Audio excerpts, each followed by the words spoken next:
خورج بن جوزی رحمۃ اللہ تعالی علیہ حکایت نقل کرتے ہیں کہ 3 شامی گھوڑ سوار بہادر نوجوان بھائی اسلامی لشکر کے ساتھ جہاں پر روانہ ہوئے، لیکن وہ لشکر سے علیحدہ ہو کر چلتے تھے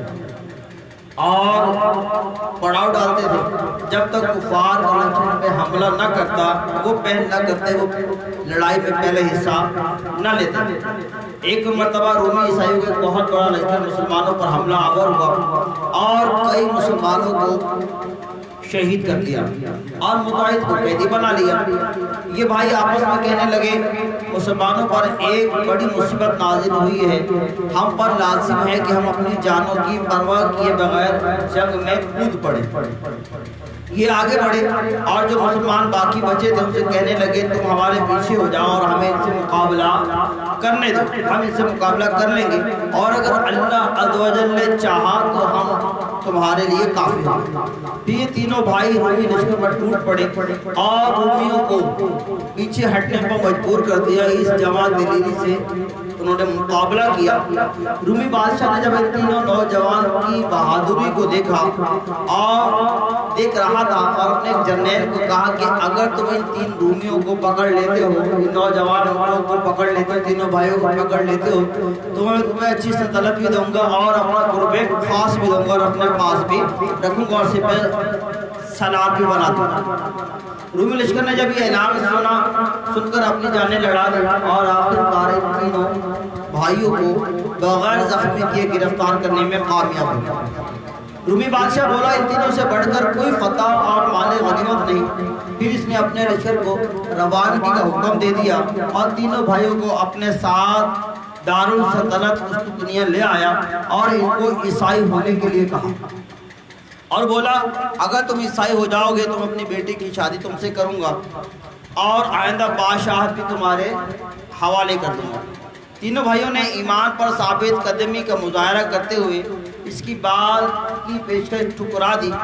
اور سرکار مدینہ صلی اللہ علیہ وسلم کو پکارا اور آپ صلی اللہ علیہ وآلہ وسلم سے استغاثہ پیش کیا کہ جب آپ کو پکڑ لیا گیا تو آپ سرکار صلی اللہ علیہ وسلم کی بارگاہ میں استغاثہ پیش کیا۔ استغاثہ اسے کہتے ہیں کہ دعا کرنا، یعنی فریاد کی۔ بادشاہ نے اپنے درباریوں سے پوچھا یہ کیا کہہ رہے ہیں؟ درباریوں نے جواب دیا یہ اپنے پیارے پیارے میٹھے میٹھے مدنی مصطفیٰ علیہ السلام کو پکار رہے ہیں۔ بادشاہ نے ان بھائیوں سے کہا اگر تم نے میری بات نہ مانی تو تینوں کو میں دیگوں میں تیل خوب کڑا کر تینوں کو ایک ایک دیگ میں پھینک دوں گا اور پھر اس تیل کو 3 دن تک جلایا گیا۔ روزانہ بھائیوں کو اس دیگ کے سامنے لایا جاتا اور دکھایا جاتا کہ دیکھو اس تیل میں ہم نے تمہیں ڈالنا ہے اور ابھی بھی وقت ہے، ہماری بات مان جاؤ اور اپنا مذہب چھوڑ کر نصرانی مذہب اختیار کر لو۔ لیکن قربان جائیے ان تینوں شہزادوں کے، تینوں بھائیوں کے، انہوں نے بادشاہ نے اپنی پیشکش کے سامنے رکھی جاؤ تم عیسائی ہو جاؤ، میں اپنی بیٹی کی شادی تم سے کر دوں گا، آئندہ بادشاہ بھی تمہارے حوالے کر دوں گا۔ لیکن یہ تینوں بھائی ہر بار ایمان پر ثابت قدم رہے۔ کس پہ ثابت قدم رہے؟ ایمان پر ثابت قدم رہے اور بادشاہ کی اس پیشکش کو ٹھکرا دیا۔ 3 دن کے بعد بادشاہ نے بھائی کو پکارا اور اپنا مطالبہ دہرایا۔ اس مرد مجاہد نے انکار کیا۔ بادشاہ نے دھمکی دی میں تجھے اس دیگ میں پھینک دوں گا، لیکن اس نے پھر بھی انکار ہی کیا۔ آخر بادشاہ نے تیش میں آ کر اسے دیگ میں ڈالنے کا حکم دیا۔ جیسے ہی نوجوان کو کھولتے ہوئے تیل میں ڈالا گیا، آنن فانن اس کا گوشت جل گیا اور اس کی ہڈیاں اوپر ظاہر ہو گئی۔ بادشاہ نے دوسرے کے ساتھ بھی اسی طرح کیا اور اسے بھی کھولتے ہوئے تیل میں پھینکوا دیا۔ جب بادشاہ نے اس قدر کڑے وقت میں بھی اسلام پر ان کی استقامت اور ہوش اربا مصائب پر صبر و استقامت دیکھی تو نادم ہو کر اپنے آپ سے کہنے لگا میں نے ان مسلمانوں سے زیادہ بہادر کسی کو نہ دیکھا اور یہ میں ان کے ساتھ کیا۔ پھر اس کے چھوٹے بھائی کو لانے کا حکم دیا گیا اور اسے اپنے قریب لا کر مختلف چیلے بہانوں ہیلوں سے اسے بھی سمجھانے کی کوشش کی کہ دیکھ تیرا ایک بھائی کو میں نے تیل میں ڈال دیا ہے، وہ سیکنڈوں میں جل کے راکھ ہو گیا ہے، تو بھی جل کے راکھ ہو جائے گا، تو میری بات مان جا،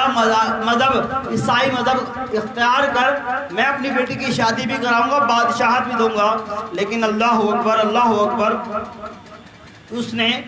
اس چھوٹے بھائی نے بھی اس پر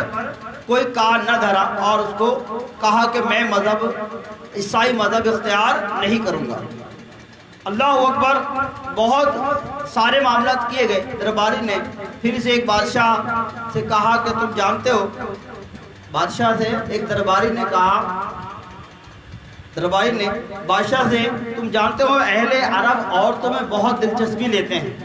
اور یہ بہت سارے رومی جانتے ہیں کہ میری فلاں بیٹی حسن و جمال میں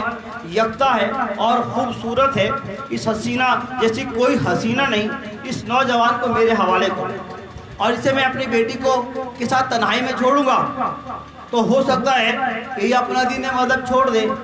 اور ہمارا عیسائی مذہب اختیار کر لے۔ اس نے کہا ٹھیک ہے، میں نے جلا کے بھی دیکھ لیا، دھمکی دے کے بھی دیکھ لیا، اگر ایسی بات ہے تو یہ میں تمہیں دیتا ہوں اور تمہیں وقت دیتا ہوں۔ وہ مرد دے دیا گیا، اور وہ نیک عاشق رسول شخص جو ہے روزانہ رات کو عبادت کرتا، دن کو روزہ رکھتا، رات کو نوافل پڑھتا، وہ لڑکی اس کمرے میں آتی اور اپنے حسن کے ذریعے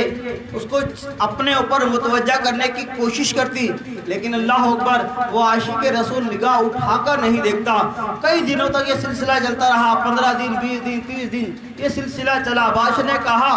کہ تم نے کہا تھا میری بیٹی تو حسن و جمال میں یکتا ہے، تو جیسا کوئی حسن و جمال نہیں ہے جو اس کو دیکھتا ہے اس سے دیوانہ ہو جاتا ہے، لیکن کیا وجہ ہے کہ اتنے دن ہو گئے کوئی جواب نہیں آ رہا؟ اللہ اکبر، اس نے کہا کہ بادشاہ سلامت مجھے کچھ اور ٹائم دیا جائے، میں کچھ اور ٹائم لینا چاہتا ہوں تاکہ ہو سکتا ہے کہ وہ راغب ہو جائے۔ پھر اور ٹائم دیا گیا بادشاہ نے، لیکن یہاں تک کہ مقررہ مدت ختم ہونے لگی تو بادشاہ نے اس لڑکی کے باپ کے نوجوان کا حال پھر دریافت کیا کہ ہاں اب بتاؤ کیا ہوا، تو یہی جواب ملا کہ وہ تو نظر اٹھا کے نہیں دیکھتا۔ اس کے دونوں بھائی شہر میں مارے گئے، ان کی یاد اسے ستاتی ہے، اور پھر کہا کہ ہو سکتا ہے اس کے بھائی جو ہے وہ جلائے گئے اس کے سامنے، آنکھوں کے سامنے، اس لیے وہ اس کا درد غم جا ہی نہ رہا ہو، ابھی تھوڑا اور وقت دے دو، تو اور تھوڑا وقت دیا گیا۔ لیکن قربان جائیے اس عاشق رسول کے کہ اس نے اس دوران بھی اپنی نگاہ اٹھا کے اس عورت کی طرف، اس لڑکی کی طرف نہ دیکھا، اور اپنے عبادت اور ریاضت میں رہا، اور یہ سلسلہ چلتا رہا اور رات بھر عبادت میں مصروف رہتا، یہاں تک کہ جب مہلت ختم ہونے میں 3 دن رہ گئے تو وہ لڑکی بے تابانہ اس نوجوان سے عرض گزار ہوئی، میں تمہارے دین میں داخل ہونا چاہتی ہوں، اور وہ یوں مسلمان ہو گئی۔ پھر انہوں نے یہاں سے فرار ہونے کی ترکیب بنائی، وہ لڑکی استبل سے 2 گھوڑے لائی اور اس پہ سوار ہو گئی، اسلامی سلطنت کے روانہ ہو گئی۔ ایک رات انہوں نے اپنے پیچھے گھوڑوں کی ٹاپوں کی آوازیں سنی، لڑکی